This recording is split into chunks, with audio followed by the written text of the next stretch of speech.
Assalamualaikum warahmatullahi ta'ala wabarakatuh.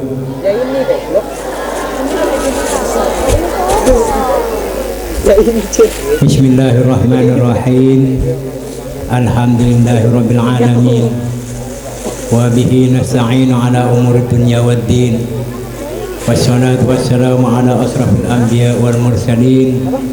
Sayyidina wa habibina wa syafi'ina wa qurratu a'yunina maulana Muhammadin wa ala alihi wa ashabihi wa atba'ihi wa man tabi'ahum bi ihsan ila yaumiddin, amma ba'du. Hadratil mukarramin, para ulama, para zu'ama, wabil akhas bi dzikri Lora Al-Haj Ibrahim bin Kiai Haji Amin Khalil yang baru saja memberikan ceramah agama, nasihat kepada kita semua. Yang saya hormati Ketua Tanfidiyah Pengurus Cabang Nahdlatul Ulama Kota Samarinda Saadatul Muhtaram Haji Muhammad Asy'ari, Ketua Iksas Kalimantan Timur yang hadir di tengah-tengah kita, Ketua Lembaga Pendidikan Al-Hidayah Ustadz Hadori dan segenap jajarannya, tokoh masyarakat, tokoh agama, Ketua Lembaga Gerakan Pemuda Ansor, Fatayat Muslimat Banom maupun lembaga di bawah Jamiah Nahdlatul Ulama yang saya hormati, para santri putra maupun putri rahimakumullah, hadirin wal hadirat rahimakumullah.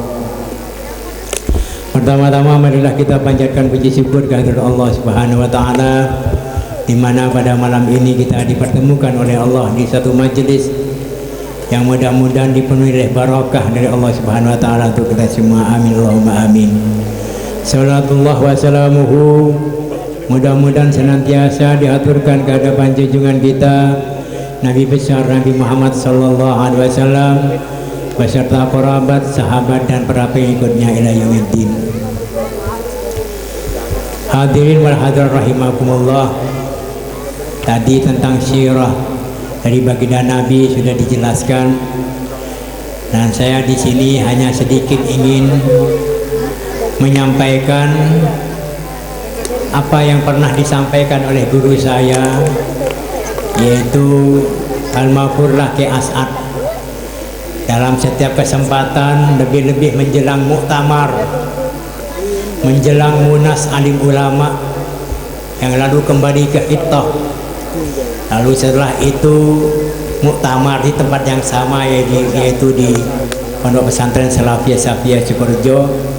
Sekaligus dalam kapasitas saya selaku diamanati selaku Rais Suriah pengurus wilayah Nahdlatul Ulama setelah meninggalnya Al-Mafurlah Ki Haji Ahmad Fakhruddin, sehingga saya walaupun saya sudah tidak hadir dalam rapat itu, tapi ditunjuk sebab untuk menggantikan beliau. Maka di sini saya akan menceritakan apa yang diceritakan oleh guru saya, kenapa ada NU di Indonesia gitu. Kata guru saya, Ki As'ad Al-Mafurlah,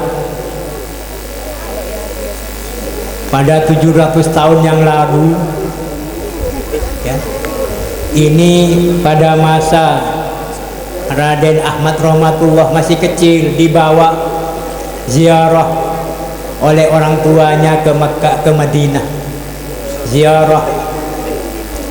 Setelah ziarah di Madinah, lalu merasa didatangi oleh baginda Rasulullah sallallahu alaihi wasallam,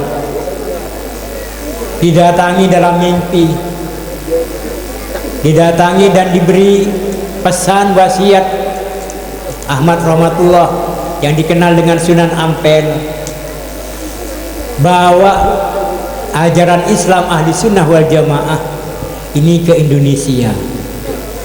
Karena di Mekah Madinah tempat lahirnya Islam ini tidak akan mampu memegang Islam ahli sunnah wal jamaah. Padahal pada masa itu yang dikenal dengan Hijaz, Hijaz ini adalah Makkah, Madinah dan Jeddah, itu Hijaz. Adapun Riyadh itu namanya Najd. Makanya Saudi Ibnu Saud itu diberi gelar Malikun Najdi wal Hijaz setelah merebut kota Hijaz. Hijaz ini di bawah Khilafah Utsmaniyah, Kesultanan Utsman, pemerintah otonom dari Utsmaniyah. Di bawah Syarif Hussein masih khalifahnya. Nah ini pada saat itu masih menganut paham Islam Ahlus Sunnah wal Jamaah. Dan Indonesia pada saat itu masih Hindu, tidak ada yang beragama Islam. Nah ini oleh Rasulullah kepada Raden Ahmad Rahmatullah Sunan Ampel ini diberi pesan untuk membawa Islam Ahlus Sunnah ini ke Indonesia. Dan ini terbukti oleh sejarah dan bahkan ditulis ini oleh Raden Ahmad Rahmatullah, itu ditulis tentang riwayat ini, ditulis di Darun Lontar, lalu dipegang, diserahkan ke bapak ada yang nyimpan ulama. Nah, mungkin ada di Kiai Hasyim Asy'ari menyimpan ini. Maka kata guru saya Kiai As'ad, untuk meyakinkan tentang apa yang ditulis oleh Raden Rahmatullah ini, bahwa terbukti Islam Ahli Sunnah wal Jamaah ini dibawa ke Indonesia yang tadinya Hindu menjadi mayoritas Islam dan menganut paham Islam Ahli Sunnah wal Jamaah. Dan di Mekah Madinah sendiri ini sudah tidak menganut paham Islam Ahli Sunnah, betul sebagaimana apa yang dikatakan oleh Rasulullah kepada Raden Ahmad Rahmatullah untuk membawa ke Indonesia, karena di tanah kelahirannya tidak akan kuat memegang Ahli Sunnah wal Jamaah.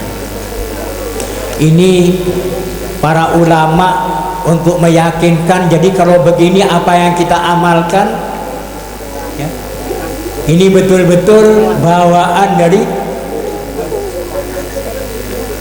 pesan dari Rasulullah SAW kepada Ahmad Rahmatullah Sunan Ampel. Untuk meyakinkan ini, para ulama membagi tugas khusus ke Madinah ini 4 orang untuk tirakat riyadhah. Benar tidak ini? Dan masing-masing ada yang ditugaskan satu-satu ke Wali Songo, ke Sunan Ampel, untuk meyakini dengan riyadhah ya, batiniyah. Ternyata semua yang diutus ini semuanya menulis apa pengalamannya yang intinya menguatkan apa yang ditulis oleh Raden Rahmatullah di Darun Lontar yang disimpan oleh para ulama, betul bahwa apa yang dilakukan oleh yang ditulis oleh Raden Rahmatullah ini, bahwa Islam Ahli Sunnah wal Jamaah ini betul-betul bawaan dari pasrahan langsung dari Rasulullah Sallallahu Alaihi Wasallam. Jadi pengalamannya semuanya ditulis lalu disimpan. Nah ini para hadirin rahimakumullah, betul apa yang dikatakan oleh Allah, difirmankan oleh Allah dalam Al-Quran, wala tahsabannal ladzina qutilu fi sabilillahi amwata bal ahya.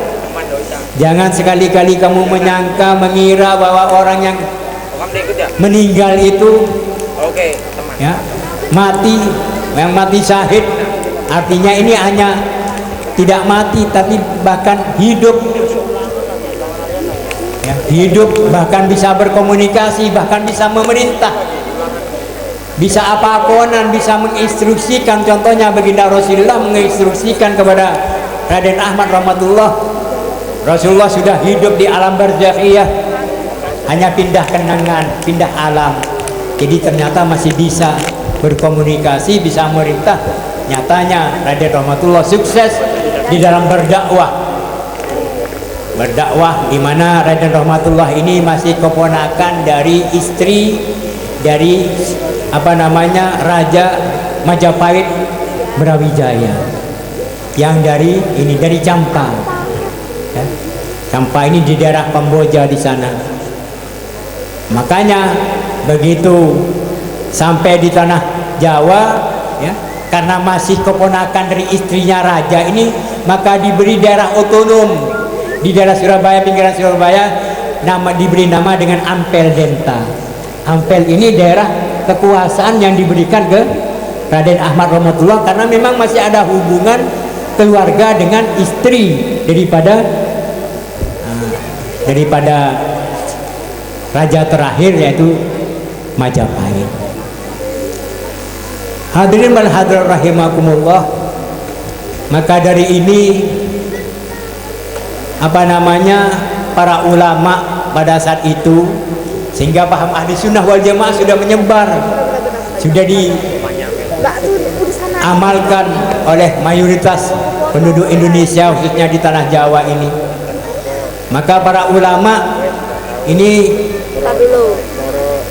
walaupun mayoritas banyak, tapi kalau tidak bersatu, tidak berjamiah, tidak membuat satu ikatan, berorganisasi, berjamiah, tentunya banyak bagaikan buih di lautan, tapi tidak terorganisir. Maka para ulama ini, kata guru saya, mendesak kepada Habib Syekh Hasyim Asy'ari untuk mendirikan Jamiatul Ulama, perkumpulan ulama. Tapi Hasyim Asy'ari ini sangat hati-hati, sehingga beliau masih menyuruh beberapa kiai untuk beristikharah. Walaupun secara logika ini memang benar, tapi minta petunjuk kepada Allah dengan jalan sholat istikharah, apakah baik ini untuk mendirikan Jamiatul Ulama. Lama sekali beristikharah, tapi ternyata istikharah ini isyarat atas direstuinya pendirian dari Jamiah Nahdlatul Ulama ini muncul dari guru beliau, guru Hasyim Asy'ari ini, yaitu Syekhana Khalil bin Abdul Latif Bangkalan, di mana pada saat itu guru saya Ki As'ad Syamsul Arifin masih mondok, nyantri di Demangan. Pemuda yang bernama As'ad ini nyantri. Nah, oleh Ki Khalil ini disuruh mengantarkan tongkat, kepada Ki Hasyim Asy'ari.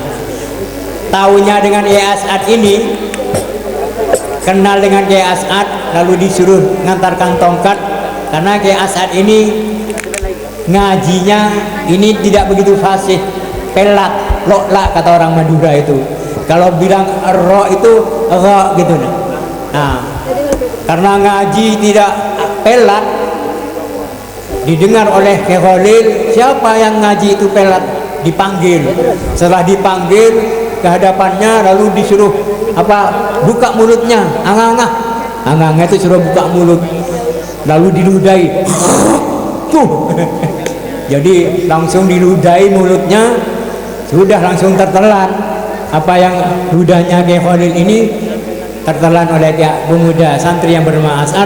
Lalu setelah itu langsung sembuh, jadi langsung fasih di dalam membaca Al-Quran, sudah tidak pelat lagi. Nah, ini kenalnya dengan Ki As'ad, maka dipanggil lagi untuk mengantarkan tongkat kepada Ki Hasyim Asy'ari. As'ad, kamu tahu rumahnya Hasyim?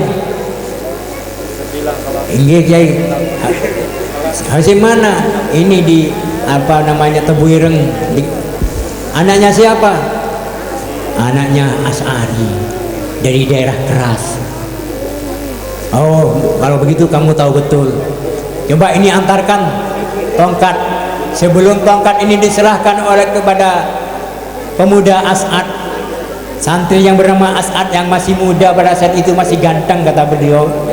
Ini disuruh antarkan kepada Ki Hasyim Asy'ari di Jombang. Ini Ki Khalil membacakan surat dari surat Thaha. Wa matil ka biyaminika ya Musa, qala ya asai. Ini tentang, ada di surat ini menjelaskan bahwa ada apa yang ada di tangan kananmu wahai Musa. Maka Nabi Musa menjawab, qala hiya asoi, tongkat Gusti, dengan tongkat ini saya gunakan untuk bertirikan dan untuk berpas dedaunan ini. Qala fa'alqiha ya Musa, lemparkan tongkatmu itu. Fa'alqaha fa idza hiya hayatun tas'a. Setelah dilemparkan lalu jadi ular, lalu ular ini makan kepada ular-ularnya ular yang diciptakan dari ahli sihirnya Fir'aun, dimakan semuanya. Kemudian oleh Allah disuruh ambil lagi, sudah ular besar, jadi tongkat yang tadinya dari tongkat jadi ular besar, suruh ambil lagi. Qul hudha wala tahab sanu'iduha siratal ula. Ambil lagi tongkat. Ular itu niscaya nanti akan kembali kepada asal semula, akan menjadi tongkat kembali. Ini yang dibacakan oleh Syekh Khalil sebelum menyerahkan tongkat ini kepada pemuda As'ad untuk diserahkan kepada Syekh Hasyim Asy'ari. Jadi Syekh As'ad ini bertindihkan tongkat sampai di Surabaya. Ada orang Arab ini mengolok-olok, congocoh, wah anak muda ini mungkin orang gila ini, masa masih muda ganteng kok masih pakai tongkat. Nah, lagi pemuda As'ad ini sanguin, diberi sangu oleh Syekh Khalil untuk untuk ongkos ke Jombang mengantarkan tongkat ini. Ternyata naik train, naik kereta, ternyata tidak ditarik ongkosnya oleh kondukturnya kereta api ini, tidak ditarik, sehingga ya tetap utuh, tak luang uang yang pemberian Syekh Khalil ini. Begitu sampai di hadapan Syekh Hasyim Asy'ari, terkejut Syekh Hasyim Asy'ari ini setelah tahu bahwa beliau itu suruhan dari Syekh Khalil Bangkalan. Ada apa? Saya ini dari suruhan dari Syekh Khalil Bangkalan, Kiai disuruh mengantarkan tongkat ini. Syekh Hasyim ini saking terperanjatnya tidak berani ngambil. Gimana ceritanya kok saya tiba-tiba dikasih tongkat ini oleh Syekh Khalil? Kiai, sebelum tongkat ini diserahkan ke saya untuk disampaikan ke sampean, ini Syekh Khalil membaca ayat ini, wa matil kabiyaminika ya Musa, ila akhir ayat. Waduh, ini merupakan suatu isyarah. Ternyata isyarah disahkan para kiai, para ulama untuk mendirikan Jamiatul Ulama. Ini dapat restu, dapat isyarah direstui oleh guru saya Syekh Khalil Bangkalan dengan tongkat ini. Tongkat ini menandakan direstuinya saya mendirikan Jamiatul Ulama. Bahwa tongkat ini tongkatnya Nabi Musa, kata beliau. Ini tongkatnya Nabi Musa. Sangat senang sekali beliau. Para hadirin wal hadirat rahimakumullah, setelah 1 tahun kemudian Syekh As'ad dipanggil lagi, disuruh mengantarkan tasbih kepada Syekh Hasyim Asy'ari. Sebelum tasbih ini diserahkan kepada Syekh As'ad, ini tasbih antarkan ke Hasyim Asy'ari. Kamu kan tahu dulu yang mengantarkan tongkat itu. Ini antarkan. Sebelum diserahkan kepada As'ad, kepada pemuda santri yang bernama As'ad, tasbih ini diputar oleh Syekh Khalil 3 kali. Ya Jabbar, ya Jabbar, ya Jabbar, ya Qahar, ya Qahar, ya Qahar. Hasbunallahu wa ni'mal wakil, ni'mal maula wa ni'mal nasir, wala haula wala quwata illa billahil aliyil azim. Ini antarkan. Nah, sama Syekh As'ad ini tidak diterima dengan tangannya, tapi malah lehernya yang dijulurkan. Loh, kok lehernya yang dikasih? Tolong, iya Kiai, tolong taruh di leher saya, takut jatuh Kiai. Ini saking hati-hatinya. Hingga Syekh As'ad, pemuda As'ad ini berkalungkan tasbih, ngantarkan, karena dapat diberi ongkos lagi oleh Syekh Khalil untuk diberi uang untuk ongkos di jalan. Begitu juga setelah sampai di Surabaya, ketemu lagi dengan orang Arab yang dulu itu. Pemuda ini dulu bawa tongkat, bertilikan tongkat, sekarang kalungkan tasbih, berarti gila mungkin orang ini. Jadi dibilang gila lagi oleh orang Arab itu.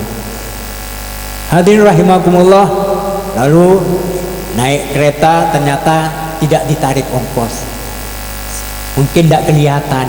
Memang oleh Kiai Hasan dijajal, kalau memang guru saya ini memang wali, ini saya tidak kelihatan gitu.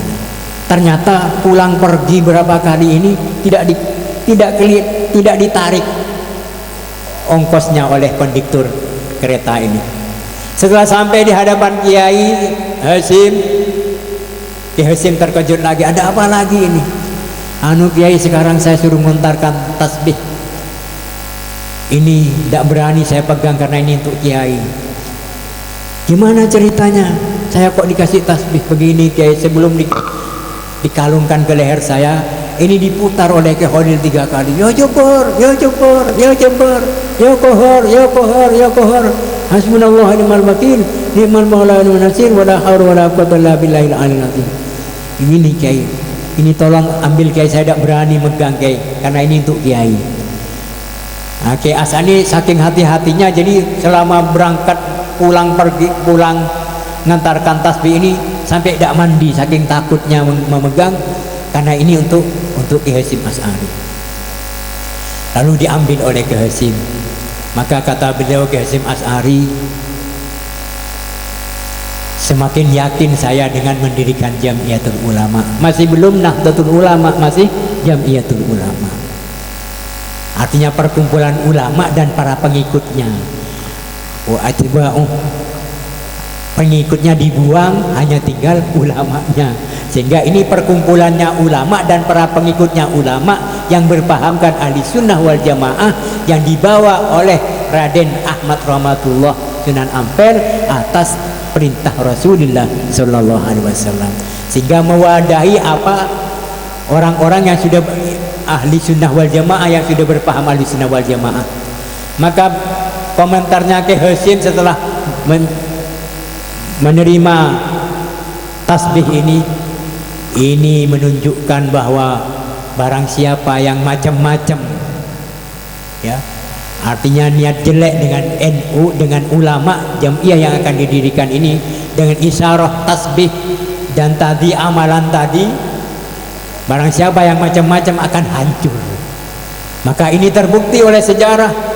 Semua yang ada dengan NU bisa dilihat, mulai dari Masumi, ya, gontok dengan NU hancur, PKI hancur, HTI hancur, semua yang berkonflik dengan Nahdlatul Ulama ini hancur semuanya. Ya, termasuk yang terakhir FPI kan gitu, hancur juga. Karena abadatin, kata guru saya Kiai Hasan, abadatin Jamiah Nahdlatul Ulama. Begitu juga pesan saya kepada pengurus, begitu juga akan hancur, tidak akan tercapai cita-citanya kalau bikin main-main dengan Nahdlatul Ulama. Kita ini karena yang mendirikan Jamiah Nahdlatul Ulama ini adalah para aulia, para ulama waliullah. Nah, makanya saya sangat gembira sekali di sini tadi ajarnya acara ini digerakkan oleh Gerakan Pemuda Ansor Lempake. Alhamdulillah, mari kita semuanya yang pemuda bergabung di Gerakan Pemuda Ansor, yang pemudinya di Fatayat Nahdlatul Ulama, kemudian yang masih santri, ya, santri-santri ini, baik santri saya, santri madrasah semuanya, yang masih pelajar itu bergabung dalam Ikatan Pelajar Nahdlatul Ulama. Kalau putra, kalau putri, Ikatan Pelajar Putri Nahdlatul Ulama. Ini sebagai wadah. Nah, kalau ibu-ibunya muslimat, nah bapak-bapaknya ini adalah yang sudah Nahdlatul Ulama NU. Artinya kita semuanya ini rombongan. Jadi kalau nanti ditanya oleh Munkar dan Nakir, tidak usah repot jawab, rombongan Pak. Masih sudah rombongannya dari Hadratus Syekh Kiai Hasim Asy'ari. Nah, hadirin rahimakumullah. Nah, tongkat ini kok katanya Kiai Hasim kok dari tongkatnya Nabi Musa, dapat mana itu? Syekhona Khalil dapat mana? Ya tentunya lewat kurir juga.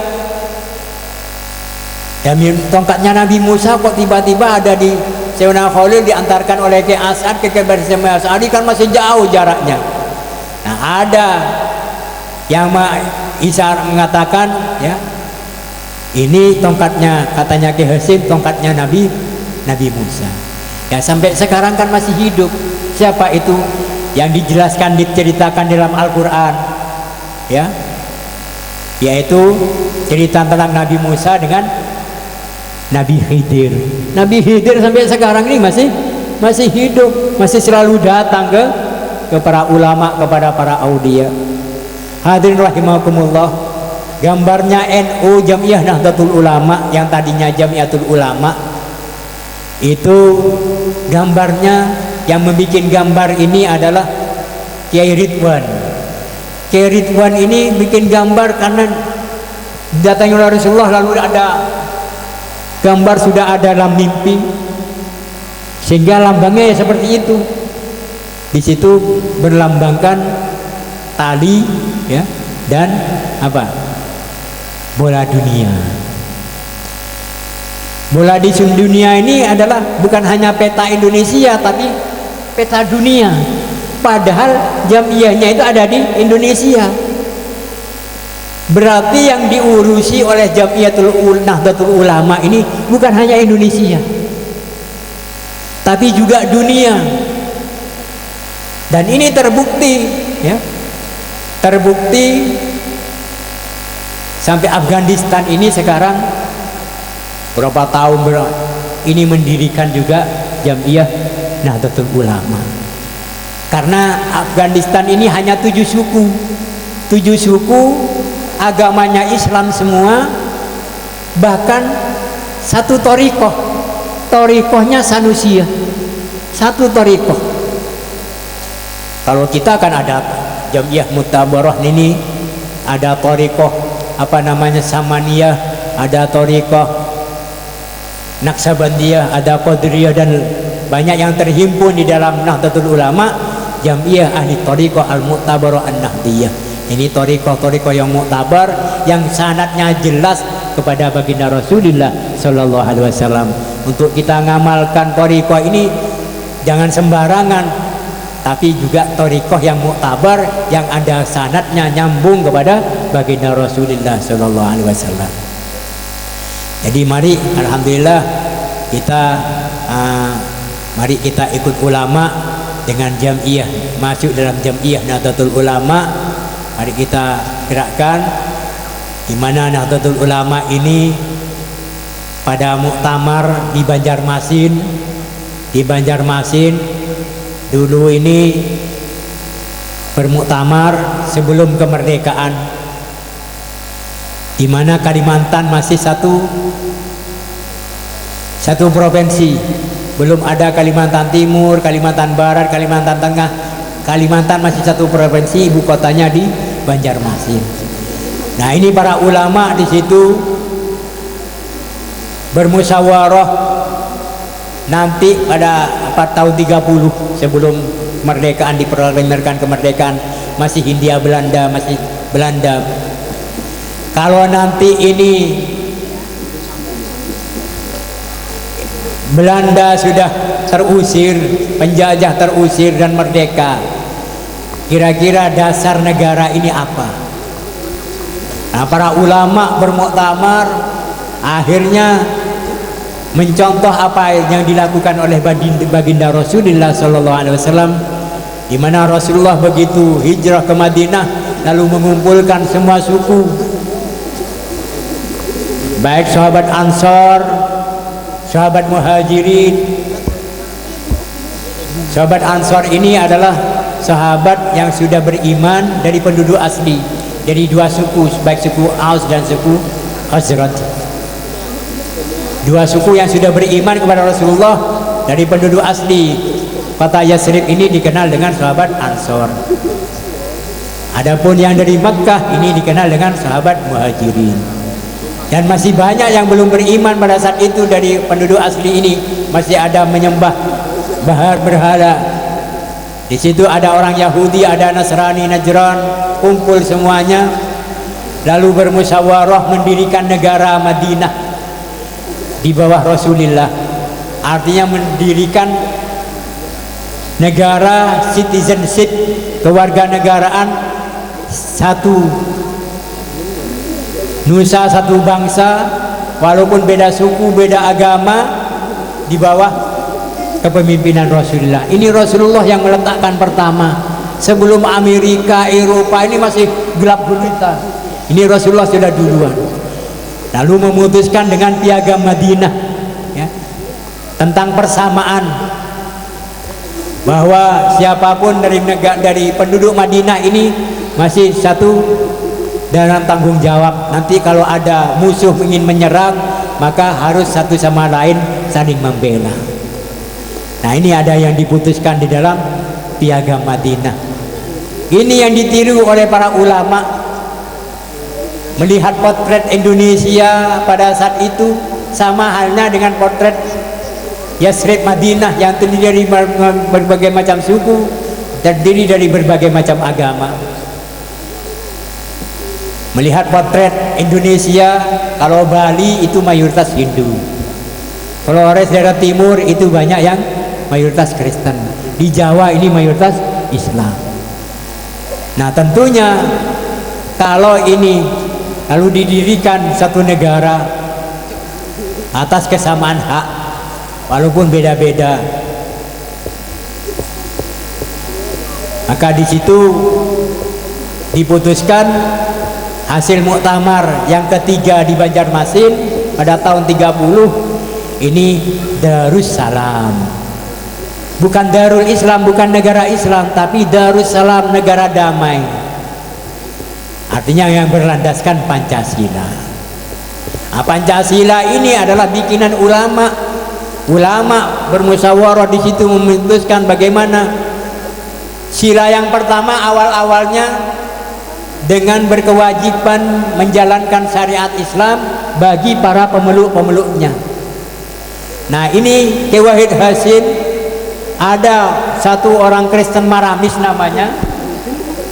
Kalau begitu, kalau dasar negara Pancasila ini seperti itu, maka kami untuk wilayah timur, daerah Flores Timur itu, Nusa Tenggara Timur yang mayoritas Kristen, saya tidak mau bergabung dengan Indonesia. Silakan negara sendiri. Kecuali yang sila yang pertama dengan berkewajiban menjalankan syariat Islam bagi para pemeluk-pemeluknya ini dihapus. Lalu Ki Wahid Hasyim ini pulang ke Jombang, matur kepada Ki Hasyim Asy'ari, ini bagaimana, ini deadlock, ini tidak bisa kita membuat dasar negara. Bisa, tapi orang Indonesia Timur yang mayoritas Kristen ini tidak mau gabung dengan Indonesia, padahal kita ini dihadapkan kepada penjajah yang sama-sama Belandanya, agamanya ya sama dengan mereka. Jadi bagaimana? Ini mintanya dicabut, diganti. Artinya Ki Hasyim ini riyadhah, istikharah. Akhirnya langsung besoknya disampaikan, ya tidak apa-apa, cabut, diganti dengan sila yang pertama dalam Pancasila dengan ketuhanan yang Maha Esa, yang bermakna bentuk umat Islam adalah tauhid maknanya. Nah, ini artinya mengorbankan sila yang pertama demi tercapainya suluh, demi tercapainya kemaslahatan dan persatuan dan perdamaian. Loh, kenapa ini kok dikalahkan? Ya demi perdamaian, demi bersatunya bangsa Indonesia untuk mengusir penjajah. Meniru siapa ini? Kok mau meniru Rasulullah pada saat sulh Hudaybiyah? Pada saat sulh Hudaybiyah, perdamaian mau masuk Mekah dihalangi, lalu terjadi perdamaian, kesepakatan antara Suhail bin Amr dengan Rasulullah. Ditulis kepada Sayyidina Ali sekretarisnya, tulis, kata Rasulullah, hasil kesepakatan ini, tulis bahwa ini kesepakatan perjanjian perdamaian antara Muhammad Rasulullah dengan Suhail putranya Amr. Ditentang oleh Suhail. Stop, kalau memang antara ini kesepakatan antara Muhammad Rasulullah, saya tidak sepakat.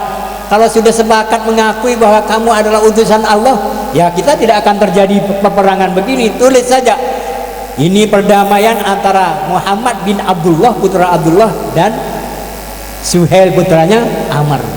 Artinya Rasulullah ya tulis ini adalah perdamaian antara Muhammad putra Abdullah dan Suhail putranya Amr. Artinya Rasulullah mengikuti demi terjadinya perdamaian, karena orang Islam ini Rasulullah mengajarkan untuk kita suka perdamaian, suka maslahah. Ini yang diinikan. Maka ini yang dilakukan oleh Romo Hadratus Syekh Hasyim Asy'ari. Akhirnya sila pertama dari ketua dengan berkewajiban menjalankan syariat Islam bagi pemeluk-pemeluknya, ini diganti dengan ketuhanan yang Maha Esa, yang khusus untuk orang Islam maknanya adalah tauhid kepada Allah. Nah ini hadirin rahimakumullah, mudah-mudahan dan makanya setelah diproklamirkan Indonesia ini diproklamirkan oleh Pak Bung Karno dan Bung Hatta pada saat 17 Agustus 45, lalu sudah dideklarasikan, diproklamirkan tentang Indonesia ini merdeka pada bulan Agustus. Lalu pada bulan September, bulan November ini sudah ada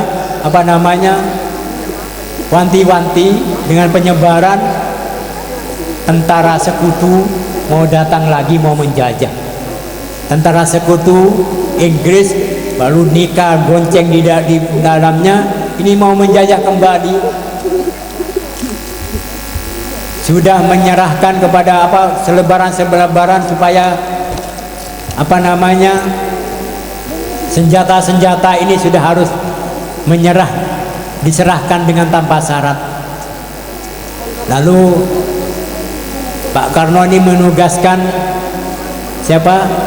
Jenderal Besar Sudirman ngadep kepada Kiai Hasyim Asy'ari, bagaimana ini kita sudah memproklamirkan kemerdekaan,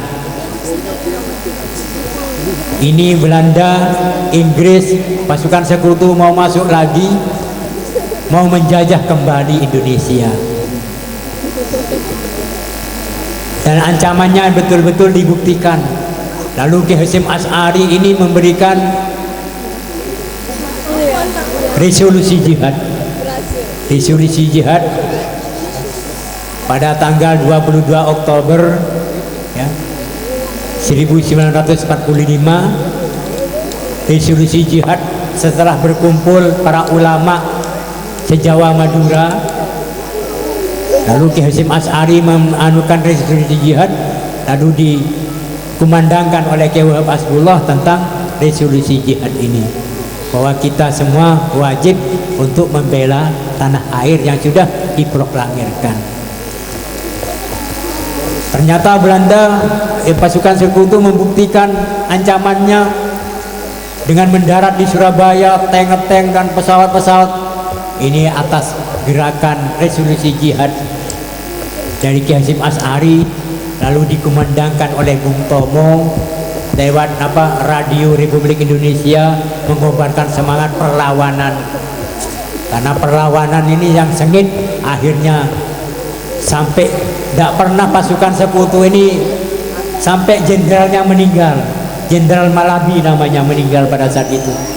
Di belahan dunia Inggris pasukan sekutu ini selalu menang, tidak pernah jenderalnya meninggal kecuali di Surabaya ini.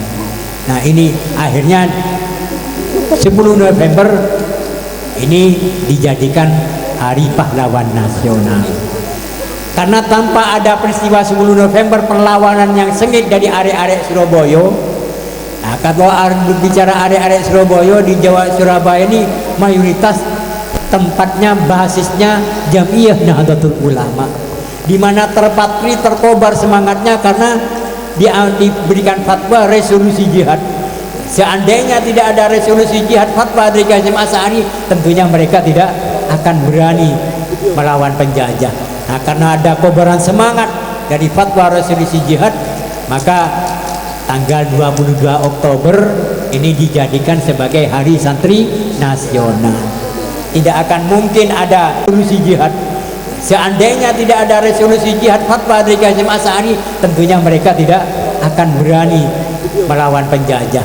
Nah, karena ada kobaran semangat dari fatwa resolusi jihad, maka tanggal 22 Oktober ini dijadikan sebagai Hari Santri Nasional. Tidak akan mungkin ada peristiwa pahlawan 10 November. Tidak mungkin ada perlawanan sengit tanpa adanya dari resolusi jihad.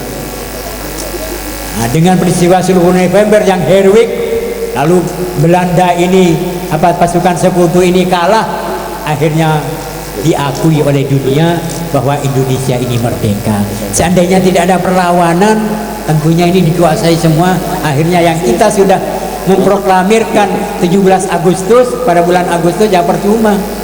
Nah, makanya alhamdulillah ini oleh presiden kita tanggal 22 Oktober dijadikan Hari Santri Nasional. Nah, kenapa kok Hari Santri bukan Hari Ulama? Karena yang mencetuskan Ki Hasyim Asy'ari, Ki Wahab Hasbullah dan para ulama yang bermusyawarah ya, lalu melahirkan fatwa resolusi jihad ini adalah semuanya masih santri dari Syekhona Khalil Bangkalan. Jadi tidak salah kalau dikatakan Hari Santri 22 Oktober yang melahirkan fatwa resolusi jihad, karena yang kok bukan Hari Ulama ya, karena yang mencetuskan itu adalah para santri semuanya, termasuk Ki Hasyim Asy'ari masih santri dari Syekhona Khalil Bangkalan. Nah, Syekhona Khalil ini sangat ta'addub kalau tadi sudah diceritakan. Ki Khalil ini walaupun sudah kiai, Ki Hasyim pernah mondok di Demangan, lalu melanjutkan ke Makkah berguru kepada Syekh di Makkah, lalu alim alamah di dalam bidang fikih, di dalam bidang hadis. Setiap bulan puasa Ki Hasyim Asy'ari ini membaca Sahih Bukhari, lalu Sahih Muslim setiap bulan puasa. Nah, Ki Khalil ini walaupun sudah jadi gurunya kiai besar, ini masih bulan puasa ini masih ngaji ke Jombang, ngalak hataman Sahih Bukhari Muslim.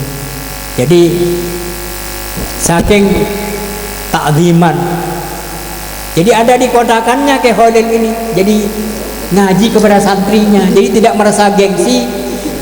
Kenapa? Kan yang dilihat, yang dibaca oleh Ki Hasyim Asy'ari ini adalah hadis Rasulullah SAW. Yang dilihat, tidak melihat Ki Hasyim bahwa itu muridnya, yang diaji adalah hadisnya Rasulullah SAW. Ada di belakang. Nah, anehnya Ki Khalil ini ke dalamnya Ki Hasyim cari baju kotornya Ki Hasyim, sedangkan Ki Hasyim ke kotakannya Ki Khalil cari baju kotornya. Jadi saling khidmah antara guru dan murid ini, antara Ki Khalil merasa berguru kepada Ki Hasyim karena ngaji hadis Sahih Bukhari.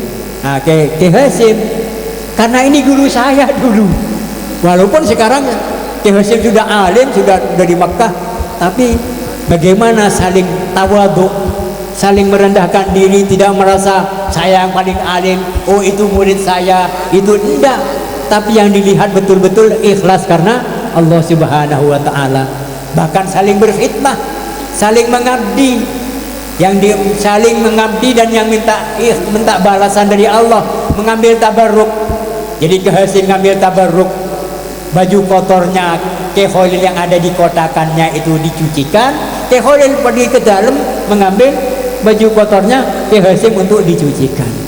Ini namanya tawadhu, dan ini tidak bisa dilakukan kecuali oleh orang yang ikhlas karena Allah sudah hilang semuanya, la ilaha illallah, yang dilihat hanya Allah saja dan tidak ada gengsi dan lain sebagainya. Ini mungkin yang bisa saya sampaikan, mudah-mudahan ada manfaatnya dan ada tambah ilmu khususnya kepada santri-santri. Mari kita tutup dengan pembacaan doa maulid berjanji. Bismillahirrahmanirrahim. Alhamdulillahirabbil alamin wassalatu wassalamu ala asrofil anbiya wa sayyidina Muhammad wa ala alihi washabihi ajmain. Allahumma a'inna ala dzikrik wa syukrik wa husni ibadatik. Allahumma wafiqna wa hdina wa lana ma wa tarda. Allahumma inna nas'aluka an natawajjaha ilaika bi habibika wa nabiyyika sayyidina Muhammadin sallallahu alaihi wasallam, nabiyur rahmah ya sayyidina ya Muhammad إنا توجهنا بك إلى ربنا بحاجاتنا هذه كلها لتقضى. اللهم يا الله الحمد لله رب العالمين. اللهم صل وسلم على سيدنا محمد في الأولين وصل وسلم على سيدنا محمد في الآخرين وصل وسلم على سيدنا محمد في النبيين وصل وسلم على سيدنا محمد في المرسلين وصل وسلم على سيدنا محمد في كل وقت واحد وصل وسلم على سيدنا محمد في الملأ إلى يوم الدين. السلام عليك أيها النبي ورحمة الله وبركاته. السلام علينا وعلى عباد الله الصالحين.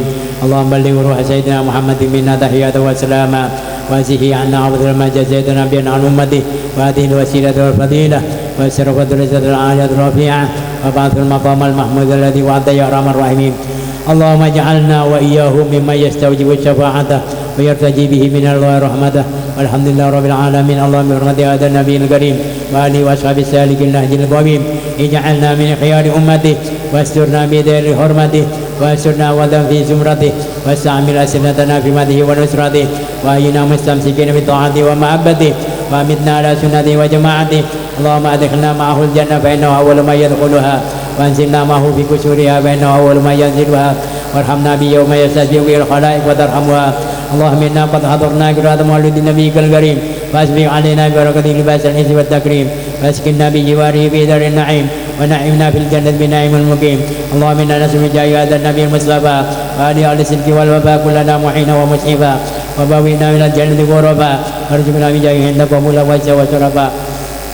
اللهم إنا نتوسل إليك بنبيك المختار وآله الأطهار وأصحاب الأخيار. كفر عنا الذنوب والأوزار كفر عنا الذنوب والأوزار كفر عنا الذنوب والأوزار. يا الله يا الله يا الله وارثنا من جميع المقابر والأخطار واجمع بيننا وبينه في ذي القرار وتقبل منا ما قدمنا من يسير أعمالنا في الإنان والإصرار. وارحمنا برحمتك واغفر لنا إنك أنت العفو الغفار يا غفار. إلهي يا كريم فاغفر ذنوبنا بجاه المصطفى فرج علينا. إلهي تمم النعم علينا ووفقنا لشكرك ما بكينا. إلهي يا كريم فاغفر ذنوبنا بجاه المصطفى فرج علينا. برد عمك والعوافي وهون كل مطلوب علينا. إلهي يا كريم فاغفر ذنوبنا بجاه المصطفى فرج علينا. فإننا نعول في مهم ألم بنا ولا ما قد لقينا. إلهي يا كريم فاغفر ذنوبنا بجاه المصطفى فرج علينا. ولا سبب ولكن إذا ضاقت وكنت لها قومنا. إلهي يا كريم فاغفر ذنوبنا بجاه المصطفى فرج علينا. وصل على رسولك كل إن محمد النبي زكي الأمين. إلهي يا كريم فاغفر ذنوبنا بجاه المصطفى فرج علينا. أصحاب كرامي ومن والاهم والتابعين. إلهي يا كريم فاغفر ذنوبنا بجاه المصطفى فرج علينا إلهي بحق دم الباقي وفساد يا إلهي بحق جنب رزقك يا جواد يا إلهي بحق إرادة سؤال والمراد حاصل القصد والمراد والصدق والبدال يا محمد بلد مسلمات إن ورامي ولا مدر المرام ذاك ديني والذي ذاك لي وذو المرام إن هذه ولا تنزل وذي لا بأرما بنك بالنادي اتركوني بلا كلام أسلا لا أخر خلق سيدنا محمد وعلى أصحاب أجمعين وسلم تسليما كثيرا واغفر لنا بك بخير برحمتك يا أرحم الراحمين يا الله يا الله يا رحيم المؤمنين صلى الله ربنا على النور المبين أحمد المصطفى سيد المرسلين وعلى آله وصحبه أجمعين يا الله يا الله يا رحيم المؤمنين صلى الله ربنا على النور المبين أحمد المصطفى سيد المرسلين وعلى آله وصحبه أجمعين يا الله يا الله يا رحيم المؤمنين صلى الله ربنا على النور المبين أحمد المصطفى سيد المرسلين وعلى آله وصحبه أجمعين سبحان ربك رب العزة عما يصفون وسلام على المرسلين والحمد لله رب العالمين آمين ربنا تقبل منا برحمتك صرفك الفاتحة أعوذ بالله من الشيطان الرجيم بسم الله الرحمن الرحيم الحمد لله رب العالمين الرحمن الرحيم مالك يوم الدين إياك نعبد وإياك نستعين اهدنا الصراط المستقيم صراط الذين أنعمت عليهم غير المغضوب عليهم ولا الضالين آمين. Demikian apa yang bisa saya sampaikan, kurang lebihnya mohon maaf. Qadanallahu iyyakum ajma'in billahi taufiq wal hidayah wa biridha wal inayah. Wassalamualaikum warahmatullahi taala wabarakatuh.